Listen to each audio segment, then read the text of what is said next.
교회에서는 다른 믿지 않는 사람들보다 훨씬 더 도덕적이고 윤리적인 삶을 요구합니다. 그것은 우리가 가지고 있는 신앙의 내용과 성격이 세상이 가지고 있는 기준보다 더 엄격함을 가지고 있기 때문에 그렇습니다. 그래서 예수님을 믿는 사람들은 믿지 않는 사람보다 더 착해야 되고 더 모범적이어야만 합니다. 어쩌면 교회 다니는 사람은 이래야 된다 라고 하는 이런 믿는 사람들에 대한 기대 심리가 우리를 더욱 모범적인 삶으로 이끌어가는 역할을 하고 있는지도 모릅니다. 세상이 바라보는 교회라는 개념이 선하고 경건하고 또 헌신하고 살아가는 모습을 가지고 있기 때문에 그것에 미치지 못한 경우에는 오히려 더 큰 실망을 갖게 되고 더 큰 욕을 먹게 되는 것입니다. 남들도 다 그러는데 왜 교회만 가지고 그러느냐 이렇게 항변하는 것은 교회라는 사회가 가지고 있는 거룩함의 기준을 놓치기 때문에 그렇습니다. 교회가 가진 거룩함이란 성격이 사라지게 된다면 당연히 교회는 세상으로부터 욕을 먹어야 하는 것이지 세상과 똑같은 잣대를 가지고서 교회는 신령하다 이렇게 외친다는 것은 앞뒤가 맞지 않는 말입니다. 세상이 가지고 있는 교회에 대한 기대 심리는 세상이 만든 것이 아닙니다. 교회가 이미 이루어놓은 고정된 성격이고 결코 변할 수 없는 진리입니다. 교회가 세상의 빛이요 또 세상의 소금이기 때문에 빛이 되라 한 것이고 소금이 되라 이렇게 말한 것이지요. 교회는 거룩하기 때문에 거룩해야만 합니다. 이것 때문에 세상으로부터 외면받고 핍박받는 것이 힘들어서 세상 여느 모임처럼 교회를 취급해달라고 하는 것은 이미 교회됨을 잃어버리는 어리석은 모습이 됩니다. 교회는 교회에 다워야 합니다. 비록 그것 때문에 세상에서 손해를 보는 한이 있다 하더라도 교회다움을 잃지 말아야 할 것입니다. 오늘의 말씀은 세상의 윤리나 도덕에도 그러지 않는 일이 교회에 버젓이 일어나는 그런 부끄러운 모습에 대한 사도 바울의 엄중한 책망의 내용입니다. 특히 성경에서 사악한 죄 가운데 하나로 이야기를 할 정도의 성적인 음행에 관련하여 당시 고린도 교회에 심각한 문제가 있었다는 것입니다. 그런 점에서 우선 첫 번째로 고린도 교회 안에 있는 음행의 문제에 대한 지적을 함께 알아보도록 하겠습니다. 1절 말씀을 보겠습니다. 너희 중에 심지어 음행이 있다 함을 들으니 이런 음행은 이방인 중에라도 없는 것이라 누가 그 아비의 아내를 취하였다 하는도다. 고린도 교회에서의 음행의 문제는 바로 교인 중에 아비의 여자를 취하는 사람이 있다라는 것이죠. 아비의 여자는 어머니를 이야기하는 것인데 여기서 말하는 것은 친모라는 개념보다는 계모 혹은 아비의 첩을 가리키는 말입니다. 어찌하든 아비의 여자를 취하였다는 것은 성적 상대자가 되어 함께 살았다라는 그 이야기가 된다라는 것이죠. 아비가 살아있는 상태에서 그랬는지 또 그러지 않았는지는 알 수 없지만 다른 사람의 여자를 취한다는 것은 분명 악한 일이고 더구나 아비의 여자를 취하는 문제는 근친상간의 문제와 연결 지을 수 있을 정도의 심각한 문제가 되는 것입니다. 구약시대 보면 야곱의 12아들 가운데 아비의 여자를 취하는 문제로 인하여 하나님으로부터 벌을 받은 사람이 있었습니다. 바로 장자 루벤입니다. 루벤은 야곱의 첫째 아들로 장자권을 이어받을 수 있는 자격이 주어진 사람이었습니다. 하지만 루벤은 야곱의 처인 빌하를 취함으로써 장자권을 잃게 된 것입니다. 역대상 5장 1절에 보면 루벤은 장자라도 그 아비의 침상을 더럽게 하였으므로 장자의 명분이 이스라엘 아들 요셉의 자손에게로 돌아갔으나 족보에는 장자의 명분대로 기록할 것이 아니니라 했습니다. 비록 율법을 만들기 이전의 사건이라 할지라도 하나님께서 분명하게 죄로 다스렸던 것이지요.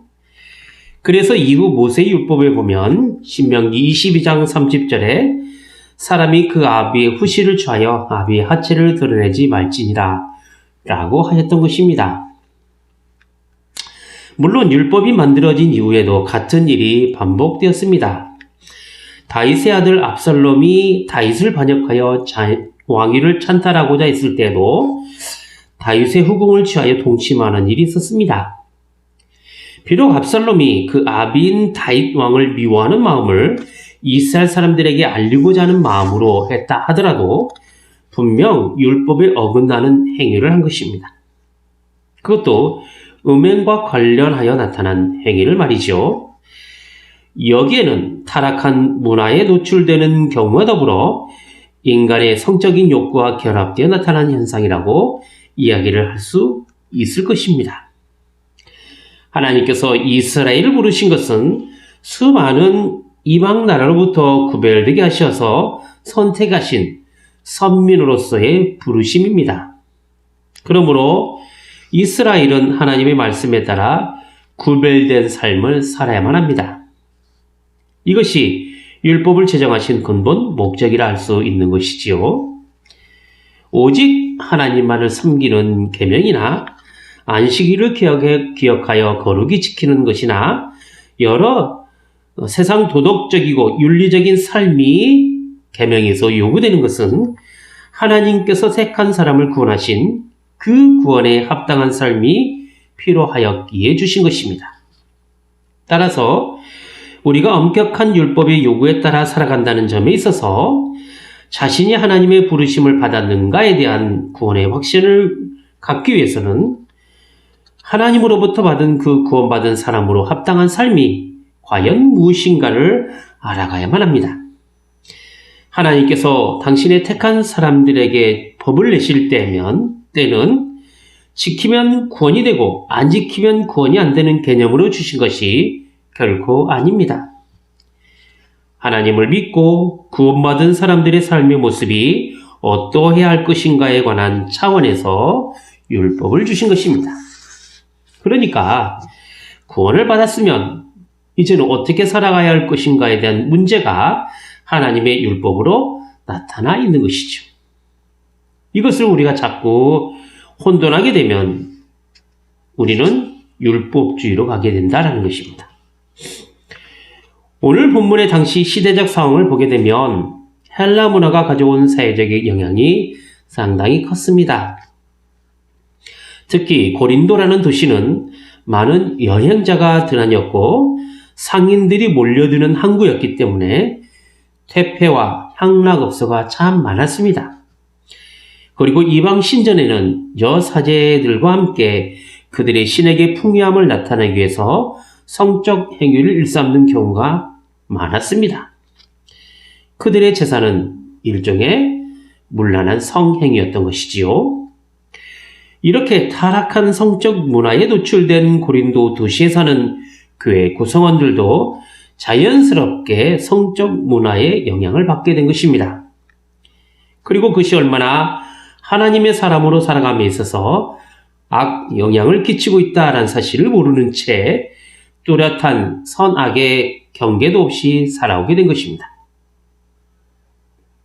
이러한 현상은 교회 안의 음행의 문제에 있어서 얼마나 율법에서 경계하고 있는가에 대한 심각함을 가지지 못하고 그냥 대수롭지 않게 넘어가게 되었던 것입니다. 성경에서 음행의 문제는 단순히 남의 여자나 남자를 취하는 문제로 끝나는 것이 아닙니다. 우상을 섬기면서 하나님을 떠나는 문제와 결부시켜서 음행의 문제를 말씀하고 있는 것입니다. 그래서 이스라엘의 멸망한 원인을 우상 숭배로 지적하면서 그것을 이방신과 더불어 행음한 사실로 언급하였고, 호세아 선지자는 이스라엘이 반복적으로 우상 숭배를 하며 하나님을 버린 사실을 가지고 남편을 버리고 집을 나가서 행음한 아내 고멜로서 비유를 대신하였던 것입니다. 요한계시록에 보면 아시아 7교회 중 두아디라 교회를 책망할 때도 우상 숭배의 죄에 대하여 행음한 것으로 표현을 하고 있었던 것입니다. 그러므로 음행의 문제는 윤리적, 도덕적으로도 이스라엘 사람들에게는 가증한 일이 되는데 영적으로 볼 때도 하나님을 저버리는 행위로서 있어서는 안 될 악행이라 이렇게 말할 수 있을 것입니다. 하물며 이런 음행의 문제가 성적으로도 개방된 이방인 사이에도 흔하지 않고 그들조차 죄로 정하는 성적 부도덕이 바로 아비의 여자를 취하는 문제였단 말이지요. 근친상간의 죄는 단순히 간음죄로 이야기할 수 없는 반인륜적이고 폐륜적인 일입니다. 거룩해야 할 교회에 속한 구성원이 이런 일을 행한다는 것은 있을 수 없는 일이며 교회를 욕되게 하고 교회를 허무는 악한 행위가 되는 것입니다. 그러므로 교회에 해를 끼치며 교회의 거룩함을 허무는 일이 발생한다면 마땅히 교회는 그 거룩함을 유지하기 위하여 반인륜적이고 폐륜적인 사건에 대하여 신앙의 경계를 가져야만 합니다. 세상이 이렇게 했으니 어쩔 수 없지 않느냐라고 푸념해버린다면 우리는 하나님 나라의 거룩한 모습을 드러내며 교회로서 살아갈 수가 없는 것입니다. 물론 신앙의 경계란 단순히 이런 음행의 문제만은 분명 아닙니다. 성경에서 하나님께서 말씀하시고자 하는 내용보다는 주관적인 체험이나 신비적인 환상 그리고 극단적인 종말론과 같은 이단적인 요소와 또 사이비적인 신앙도 경계의 대상이 됩니다. 우리가 가져야 할 신앙의 근거는 오직 하나님의 말씀인 성경에 있어야 하고 그 말씀이 자신의 삶에 객관적인 사실로 나타나야만 하는 것입니다. 이단이나 사이비 신앙을 보면 대체로 말씀보다는 주관적인 체험을 위주로 합니다. 그러다 보니 자연스럽게 하나님 신앙보다는 자기 신앙으로 해석해 버리고 마는 것입니다. 설령 말씀 위주로 할지라도 사도들과 선지자들이 터 위에 세우신 그 교회의 가르침이나 올바른 성경적인 해석이 아니라 자기 편지적인 해석에 따라 교인들에게 신앙을 강요하고 또 얽어매려는 시도는 항상 말씀의 순결함을 지키기 위한 신앙의 경계가 되어야 한다는 것입니다. 문제는 이러한 음행이나 신앙의 결함으로 생긴 잘못된 요소들을 신앙의 경계로 삼지 않고 용인하고 있다는 사실에 있습니다. 오히려 그 일로 인하여 교만해지고 경계의 대상이 아무렇지도 않게 방치되고 있다는 것입니다. 2절 말씀을 볼까요? 그리하고도 너희가 오히려 교만하여져서 어찌하여 통한이 여기지 아니하고 그 일 행한 자를 너희 중에서 물리치지 아니하였느냐? 라고 합니다. 교회가 행해서는 안 될 악행을 저지른 사람을 교회가 용인하는 것은 큰 문제가 됩니다. 이것은 죄 지은 자를 용서하는 문제와는 사뭇 다른 문제입니다. 용서란 그가 자신의 죄를 깨닫고 뉘우치며 회개하는 사람에게 해당이 되는 것입니다. 그런 점에서 볼 때 죄의식도 없이 죄를 짓는 사람에게 향한 용서는 의미가 없는 용서와 같다 할 것입니다. 죄를 짓고도 회개가 없는 것은 결국 불신자와 같이 취급해야 합니다. 이것은 성경적 용서의 개념과 같습니다. 자, 어떤 사람이 죄가 드러났을 때 먼저 개인적으로 찾아가 권면을 해야 합니다. 그래도 안 될 때는 다른 증인 한두 사람과 함께 권면해야 하며 그래도 안 된다면 교회에서 공식적으로 출교를 명하도록 되어 있습니다. 이것은 죄를 지은 사람이 여러 번의 기회를 통해서 회개하여 돌아오도록 함에 있는 것이고 도무지 회개의 여지가 없는 사람은 믿지 않는 사람으로 여기면 되는 것이죠. 중요한 것은 교회에 회개하지 않는 사람의 행위에 대하여 동조하거나 방치하는 사람들에 대한 부분입니다. 성도가 함께 교제하는 것에는 서로가 그리스도의 생명이 있음을 확인하고 점검하면서 주의 은혜를 함께 누려감이 있는 것입니다. 여기에는 모든 불의와 악한 것과 정욕과 거짓됨에 대한 경계가 함께 포함되어 있는 것입니다. 그러므로 함께 신앙의 경계를 두지 않고 오히려 죄를 부추기거나 죄를 용인하는 사람이 되게 된다면 그도 역시 심각한 죄를 저지르는 사람과 별반 다를 바가 없게 된다는 것입니다. 사도 바울은 지금 심각한 음행을 저지르는 사람을 용인하고 오히려 교만한 마음으로 죄를 물리치지 않는 고린도 교회를 향하여 엄한 책망을 하고 있는 것입니다. 교회도 하나의 사회입니다. 더구나 교회는 거룩한 공동체 사회를 이루고 있기 때문에 그 거룩성이 무너지게 되면 교회가 가지고 있는 성격 자체가 사라지게 되는 것입니다. 그러므로 교회라는 거룩한 사회를 구성하기 위해서는 그 사회를 이루고 있는 개인이 하나님 앞에서 거룩해야 한다라는 분명한 개념을 가지고 살아가야만 합니다. 하나님의 부르심 받은 교회는 하나님의 부르심에 따라 모인 성도들로 이루어져 있기 때문에 성도 한 사람 한 사람이 그 교회 형편과 처지와 수준을 만들어가는 것입니다.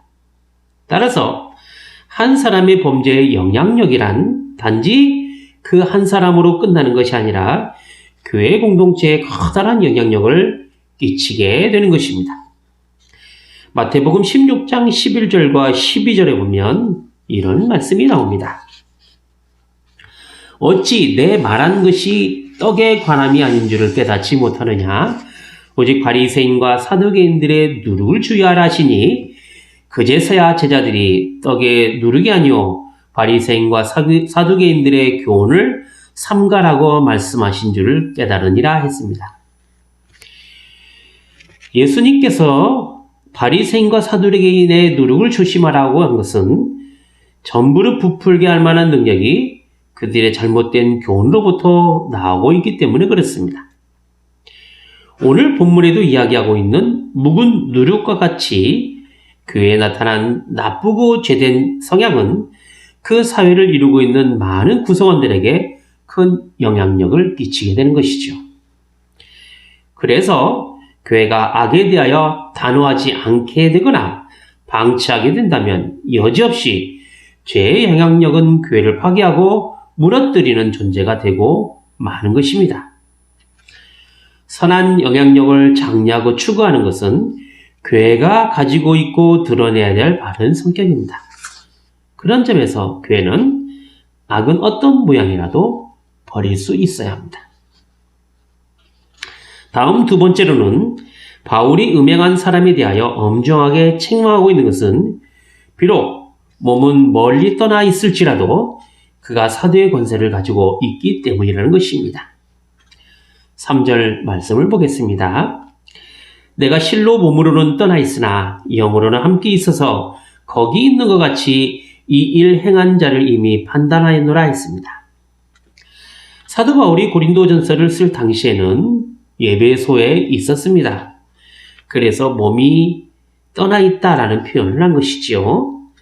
그리고 영으로는 함께 있다라는 표현을 했는데 이 표현은 육체를 초월하여 신비하게 있다라는 것이 아니라 함께 지어져가는 교회 한 지체로서 있겠다라는 의미입니다. 그러니까 고린도 교회를 아끼고 사랑하는 마음은 비록 몸은 떨어져 있을지라도 언제나 마음은 교회로 향하고 있다라는 것이죠. 이렇게 고린도 교회를 생각하는 마음을 가지고 고린도 교회를 설립한 그 사도의 권한을 가지고 음행을 행한 사람을 이미 판단하였다라는 것입니다. 그러면 과연 바울이 판단한 것은 무엇을 근거로 했을까요? 그것은 음행을 저지른 사람의 죄에 대한 율법의 가르침입니다. 아비의 여자를 취하는 문제에 있어서 율법이 정한 것이 무엇이냐? 그것은 레위기 18장 6절부터 8절 말씀에 나와 있습니다. 읽어보겠습니다. 너희는 고육지친을 가까이하여 그 하체를 범치 말라. 나는 여호와니라. 내 어미의 하체는 곧 내 아비의 하체니 너는 범치 말라. 그는 내 어미인즉 너는 그의 하체를 범치 말지니라. 너는 계모의 하체를 범치 말라. 이는 내 아비 하체니라. 라고 하였습니다. 그리고 이 일을 범한 사람에게 나타낼 정죄는 그 백성 중에서 큰 처지리라 라는 것이지요. 하나님의 백성인 이스라엘이 될 수 없다라는 것이죠. 오늘 본문에 보면 이런 자를 사단에게 내어주었으니 라는 표현으로 사용되었습니다. 사도 바울은 이렇게 하나님의 말씀인 구약의 율법에 따라 사도의 권위를 가지고 음행한 사람에 대한 하나님의 공의를 나타내 보인 것입니다. 하지만 사도의 이러한 판결은 그 사람을 교회에서 내치고 영원히 구원과 상관없는 사람이 되게 하는 것이 아니란 점입니다. 5절 말씀을 다시 보면 이런 말씀이 나옵니다. 이런 자를 사단에게 내어주었으니 이는 육신을 멸하고 영은 주 예수의 날에 구원 얻게 하려 함이라 얘기합니다. 비록 하나님의 공의에 따라 교회로부터 징계를 받았지만 이러한 징계는 단순히 불신자처럼 살다가 멸망을 받으라는 의미의 징계보다는 그 징계를 통해서 큰 깨달음과 또 하나님께 향한 회개를 통해서 마지막 날의 구원을 얻게 하려는 데 더 큰 의미를 두고 있다라는 것이죠. 그런 점에서 교회가 행하는 권징은 언제나 하나님의 말씀을 가지고 순서에 따라 직접적으로 사랑을 가지고 하는 것입니다. 이것은 권징이 하나님의 공의에 따라 분명하게 드러나게 함에 있는 것이고 동시에 언제나 하나님의 공의에는 회개하는 사람에게 향한 하나님의 사랑이 그 안에 있음을 알게 하기 위함인 것입니다. 교회 안에 일어나는 죄의 여러 가지 문제는 교회가 하나님 나라의 진행을 방해하고 함께 지어져갈 교회를 무너뜨리게 되는 행위입니다. 그래서 우리는 마땅히 교회가 가진 하나님의 말씀의 권위에 따라 죄에 대한 징계가 분명하게 나타나야만 합니다. 이것은 결코 죄에 대하여 용납하지 않는 하나님의 공의를 분명하게 드러내는 교회의 모습이 될 수 있을 것입니다. 하지만 동시에 죄에 대한 징계는 언제나 하나님의 사랑이 나타나야만 합니다. 이스라엘의 멸망에는 하나님의 공의에 따른 심판에 의한 것이었지만 그래도 하나님께서는 남은 자를 통하여서 이스라엘에게 하나님의 구원을 나타내도록 하셨던 것과 같습니다. 그리고 이것은 심판 중에서도 하나님의 사랑이 있음을 확인하는 것에 있다 할 것입니다. 하나님의 은혜와 사랑이 우리 귀한 믿음의 성도들에게 늘 함께 하시기를 바랍니다. 기도하겠습니다. 거룩하신 하나님 아버지, 하나님께서는 당신의 구원을 교회 안에 두시고 하나님의 자녀답게 살아갈 수 있도록 율법을 주셨사온데 이는 저희의 구원이 삶을 통하여 풍성하게 나타나기 위험이 없나이다. 하오나 저희의 완악함은 언제나 베풀어 주신 그 사랑에 미치지 못하고 오히려 더 큰 죄를 짓고 살아가는 삶의 모습들 뿐이요. 언제나 죄의 쓴뿌리로 인하여 더욱더 죄된 성향으로 빠지는 못난 모습들 뿐이옵나이다. 어쩌면 믿지 않는 사람들보다 더 나쁘고 더 죄를 짓고 살아가는 저희가 아닌지 생각해 보게 되옵나이다. 그렇지만 하나님께서는 그런 저희를 교회 안에 두시고 거룩하심과 같이 저희를 거룩한 자녀로 삼아 주셨사옵나이다. 이것은 저희의 삶이 이제 저희가 가진 그 무엇으로 되는 것이 아니라 오직 주께서 주신 그 은혜로 살아가는 삶에 있는 것이요. 구원받음에 대한 감사의 삶이 되는 것이기 때문에 받은 은혜가 저희 안에 크게 작용이 되어서 하나님의 말씀이 저희를 주장하여 주시고 성령의 인도하심에 따라 저희를 거룩하고 신령한 삶으로 이끌어 주시옵소서.